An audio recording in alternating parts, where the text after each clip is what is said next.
Motifs étoilés tissant de multiples figures géométriques, arabesques couleur or et calligraphie koufique, la plus ancienne forme calligraphie arabe. Ce Coran andalou datant du XIVe siècle illustre parfaitement les trois composantes sur lesquelles repose l'art du livre religieux en islam. Un art dont la BNF dévoile l'évolution sur 10 siècles dans l'exposition Enluminure en terre d'islam. Coran, œuvres littéraires, scientifiques ou encore chroniques historiques, 80 prestigieux manuscrits arabes, persans et turcs soigneusement sélectionnés parmi les 300 manuscrits de la collection de la BNF sont exposés.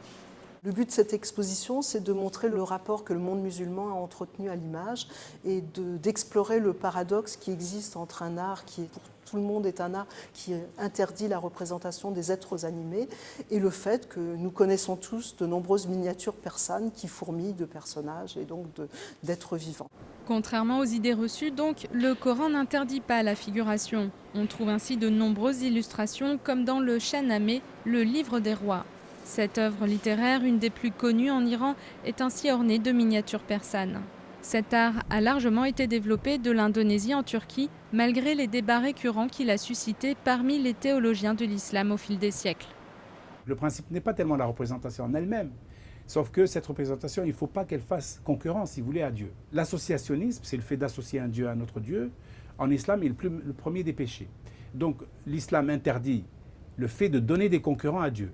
Cependant, la miniature s'est largement développée en terre d'islam, particulièrement entre le XVe et le XVIIe siècle.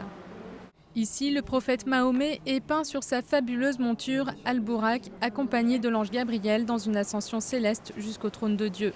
Mais si le récit de ce voyage fait consensus chez les musulmans chiites et sunnites, sa mise en image est largement contestée. Elle est prohibée, c'est-à-dire que le Coran n'en parle pas.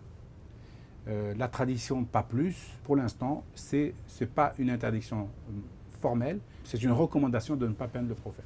Une recommandation largement suivie aujourd'hui dans le monde musulman. Illustrateurs et artistes se contentent de représenter Mahomet symboliquement par ses sandales ou la lumière.